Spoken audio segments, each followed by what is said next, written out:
Hello, this is Natasha Astara from Earth Mother Star Child, and today's podcast is part of the Daily Clearing for Empath series, and we're going to have a look at self-responsibility. I love this topic because this is really about something that is so up in the ether at the moment. It's happening all over the place.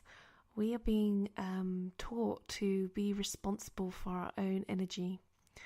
Now, as an empath, you will actually be on very much the front line on this, because you'll be experiencing not only your own feelings and emotions and your own energy, but you are hypersensitive to the environment around you and other people's energy, emotions and feelings.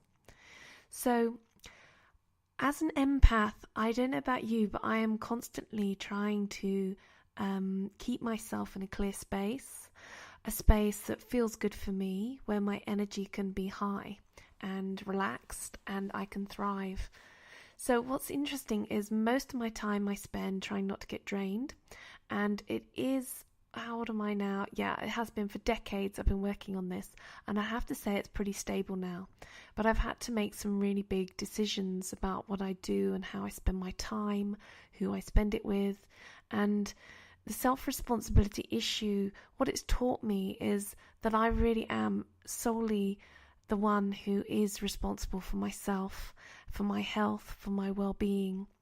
And it really is up to me that if I need assistance, that I seek it, I search for it, and I implement it. And luckily for us, we all live in a time where we can access so much that can help us. When I was a teenager, I remember yoga was around, so I used to do yoga. But I mean, really, there were very few places that did yoga, and barely anyone did yoga, whereas now you can go everywhere and do yoga. So I was going to talk about this very interesting space that we'll find ourselves in, because I found when I was growing up that most of the pleasure time that was dedicated for people was based around drinking alcohol. There was a lot of people smoking, people taking other substances, and that really the whole kind of party atmosphere that people were encouraged to socialize in was very out of balance. And it was very based on this idea that we get out of our energetic space somehow. We get out of our head. We remove ourselves from a restriction of daily life, and we move into a different space just for the evening or the weekend or whatever it was, whatever period of time. And there is also something about this within our society about being out of your space, being out of your own confines of yourself. And we see this like where people numb out through listening to, watching TV a lot, or eating the wrong foods, or go through some addiction patterns, like play a lot of video games. Whatever it is, people are often drawn into a process of taking themselves out of their own space, rather than going into their own space and maintaining the boundary, creating a healthy boundary. So as an empath, one of the key things is not to get saturated by others who are not caretaking their own energy. I notice this like when I'm in clinic and people come in and see me, the ones that are looking after themselves, the ones that are being healthy, that have less resistance to working on themselves, they are the ones that do really well. And the ones that, the clients that are in resistance, they expect me to do the work, which is actually the old paradigm, rather than creating a space for them to do their own healing work, is actually, they're the ones that take longer. They're the ones that give up. They're the ones that get grumpy and are in full-on resistance. Now, luckily, they can move through that because we all have resistance of a certain type. But what they're actually doing is they're showing a behaviour which is prevalent in our society. I live in the UK and the Western world, and this is actually very prevalent here.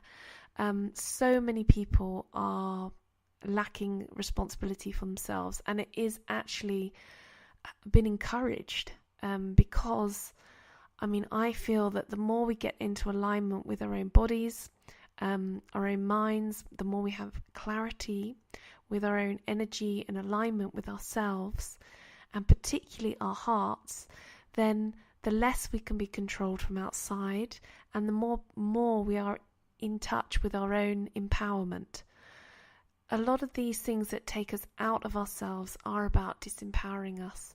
And once we realize that actually we are self-responsible and we can self-empower, and by bringing ourselves back into alignment with all of those aspects of ourselves, then that's the key really for the world changing. So when I talk about self-responsibility, as an empath, you might be doing many of these things, but one of the things I want to look at is I suggest that when people around you are not being responsible for themselves, they're not caretaking their energy, there can be an experience that you might feel in your body, and you might feel it as a draining or a pulling, or just feeling saturated by that person, or that environment even. You may not feel like yourself. You may go out for a drink with your friends, and then you come back feeling really drained. And that could be your friends, that could be the environment, it could be what you were drinking. So it's all about looking at these different aspects, because we're so encouraged to celebrate or relax, chillax, socialize in a certain way, but actually, is it serving us in the way we need to function and to feel good about life? So one of the things that I'm going to address here is really looking after our own energy and how we can do that. So I think coming to the realization that, I'm the only one that's responsible for my energy. That if you say that a few times as an affirmation, like I'm responsible for my own energy, I am responsible for my own energy, you begin to realize that once you become responsible for your energy, you're less responsible for other people's energy. Now, I do feel like we have responsibility as people to one another, but not in the way that we have to take on responsibility for what is theirs. So there's a fine line here, but actually it's a very defined space, because all you have to do is be responsible for what is in your own energetic space. So what belongs to you? Obviously, if you're a parent, you're responsible for your caretaking of a child's energy, then that brings into a new dimension in that. But really, your prime responsibility is keeping yourself healthy, keeping yourself well, helping your own energy to be in alignment with yourself and your heart, your soul energy, and helping your body to be physically well. So I do encourage here is some sort of daily practice, and I have a few different daily practices that I do, and I have spoken about them on other podcasts. I often use the violet flame meditation to clear the space around me, because if you're very sensitive, you can pick up vibrations from the environment, which can stay with you, and they're not very healthy sometimes. So just clearing away those in the morning and in the evening, and choosing who you spend time with. I will bash on with this so many times during my podcast, but this is also very important. Making sure that you're with people who are aligned with you, who raise you up, and who do not drain you. Looking at your diet and your exercise, so keeping yourself physically well. So eating foods that are in alignment with you and your soul vibration. Really listening to yourself to begin to work out what your body likes and what it needs, the environment that you eat in, who you eat with. This is all quite important for what you take into your body, what you're taking into yourself. And exercise, if you can exercise, particularly in nature, get out there and reconnect with the elements and even ground yourself. But just moving your body, moving your lungs, this all helps the intestines, and this all helps shift your energy into alignment and push other energy out that might be clouding and saturating your own energy field, which as an empath is a constant problem. One of the things I like to talk about here is also mental clarity, because once we lose alignment with our own, ways that we want to think, our own thoughts, desires, feelings about something, then unfortunately we can be easily swayed. And this can happen if we're not keeping ourselves mentally clear. It can mean that other people can use us for their own agenda, which really we don't want. So we see that a lot when we look at abusive relationships, which empaths can find themselves in, that if you have not aligned your mental clarity with yourself on a very regular basis, you can be lost and distracted into other things that perhaps are not in alignment with your focus. One of the ways that you can do this is to actually keep a journal, to write every day, maybe a page, 1 to 3 pages, just talking about what's in your head, what's in your mind, and it's just a way of reconnecting with yourself. And you can kind of see when you're a bit scatty or you're going offline, whether mental clarity is being lost or being fuzzed. And just this practice just really helps you come back into that focus. I am totally aware that when I'm mentioning all these daily practices, you can think, oh my goodness, I'd be like, that'd take half a day. I wouldn't have time to do anything else. But the reality is, once you get these practices down, they're literally 5 minutes each. So you could be maybe spending half an hour over the course of a morning, like 5 minutes here, 5 minutes there, where you're just realigning your energy, and it becomes second nature after a while. Because as an empath, what you don't really want is to become saturated, and then it can take days, if not weeks, months, and sometimes years to get back on track. So it's really important to just get in these daily practices, just make them part of your routine so that they are just very natural. They're just like cleaning your teeth. And although they get annoying and you might sort of skip a day or whatever, actually, just click them back into gear and find the ones that work for you. And this is just about respecting and honouring your energy field.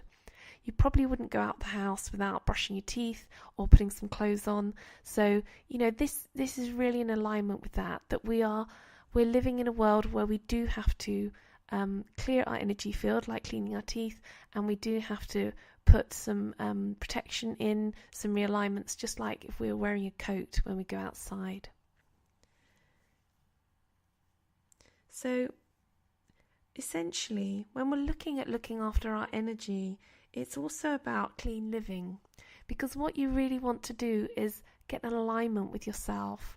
And once you really get your space clear and begin to know your energetic signature, then you have the ability to become a clear radiation, a clear transmitter of your own soul signature energy, which is actually what you want, because from that you begin to radiate, what's in your heart out into the world. So you begin to feel what you really want to experience in the world, and then you radiate it out. So you begin to attract the right vibrations, the right people around you. So what we're looking at now is, a world where we're all taking responsibility for ourselves. And if this is meaning that sometimes you have a down day, but at least you're caretaking it, whereas the old paradigm, what has happened is a lot of people have gone out and they've decided to not be responsible and just decide to numb themselves or to throw it around, so it's on other people to deal with and clear up, mop up. And empaths have really had the worst side of that happening, because they're the ones usually that's feeling all of that messy vibration that has not been theirs, and they're the ones that have to process it and mop it up. So this is why being responsible is so important. So I'm running out of time. Can't believe 15 minutes has gone already. If you want to link up with me, I'm on www.earthmotherstarchild.co.uk. I'm on Instagram, I'm on Twitter, and I'm on Facebook, and I'm also on YouTube. So get in contact if you'd like to. Okay. Blessings. Namaste.